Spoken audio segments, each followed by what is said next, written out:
నన్ను మధ్యలో అంటే మాట్లాడింది శ్రవణ్ మాట్లాడినాక శ్రవణ్ గారు సో ఇప్పుడు హైకోర్టు ఆర్డర్ వచ్చింది. శరత్ గారు చదివి వినిపించారు. హైకోర్టు ఆర్డర్ దాని ప్రకారం 8th కు వాయిదా వేస్తూ మెరిట్స్ ప్రకారం రెగ్యులర్ బెంచ్ నిర్ణయం తీసుకుంటుంది, ఎన్నికల నోటిఫికేషన్ వచ్చినా సరే అని చెప్పారు. కరెక్ట్. దట్ మీన్స్ ప్రభుత్వం నిన్నటి దాకా ఏదైతే అజంప్షన్స్ తో వాళ్ళు జీవో పట్టుకొచ్చినారో ఆ అజంప్షన్స్ చెల్లనేరవు అని చెప్పని హైకోర్టు చెప్పింది. వాళ్ళ అజంప్షన్ ఏంటి? ఒకసారి మేము జీవో ఇస్తాం, ఆ జీవో ప్రాతిపదిక మీద నోటిఫికేషన్ ఇస్తాం, నోటిఫికేషన్ ఇప్పిస్తాం, ఇప్పిస్తామో మొత్తాన్ని ఎన్నికల కమిషన్ రేవంత్ రెడ్డి గారు నడిపినట్టుగానే ఉంది.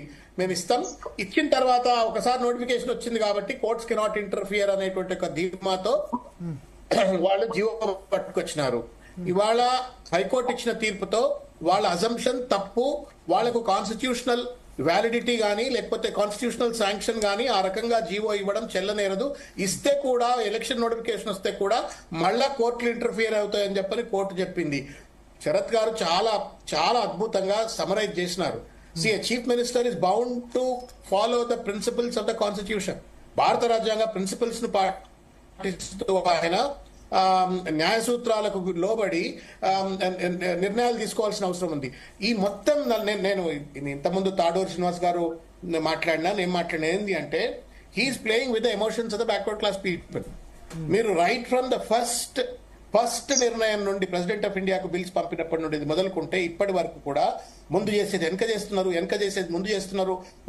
ఒక నిర్ణయం తీసుకున్న తర్వాత ఆ నిర్ణయాన్ని ఒక కాన్సిక్వెన్షియల్ ఎండ్ తీసుకుపోవడం కోసం అవసరమైనట్టు ఒక ప్రయత్నం చేయట్లేదు. నేను మొత్తుకున్నట్టుగా ఇంతకుముందు ప్రెసిడెంట్ ఆఫ్ ఇండియా దగ్గర బిల్ ఉన్నప్పుడు, బిల్స్ పెండింగ్ లో ఉన్నప్పుడు ప్రెసిడెంట్ ఆఫ్ ఇండియా దగ్గర డెలిగేషన్ ఎందుకు పోలే?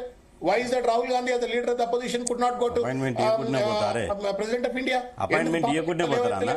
ఇట్లా మాట్లాడితే బీసీ బిడ్డ అపాయింట్మెంట్ ఇవ్వకుండానే పోతారే?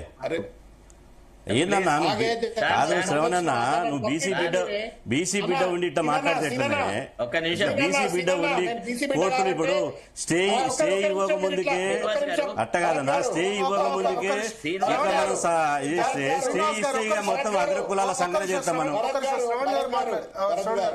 చెప్పండి శ్రవణ్ గారు మాట్లాడిన తర్వాత బీసీలను సపోర్ట్ చేస్తూ మాట్లాడాలి కానీ బీసీలను వ్యతిరేకంగా చేస్తూ బీసీలను ఇట్లా మాట్లాడితే ఎట్లా? నాకు తెలుసు కానీ సీనన్న నేను బీసీ బిడ్డనో కాదో నాకు తెలుసు. ఒకటి, నా నోటి నుండి బీసీలకు అన్యాయం అయ్యేటువంటి ఒక పదము రాదు, బీసీలకు అన్యాయమే చర్య చూస్తుంది కాబట్టి చెప్తున్నా నేను మీకు మాట. మీరు కూడా మోసపోకండి. శ్రవణ్ గారు ఒక్క నిమిషం లైన్లో ఉండండి. మీరు కూడా మోసపో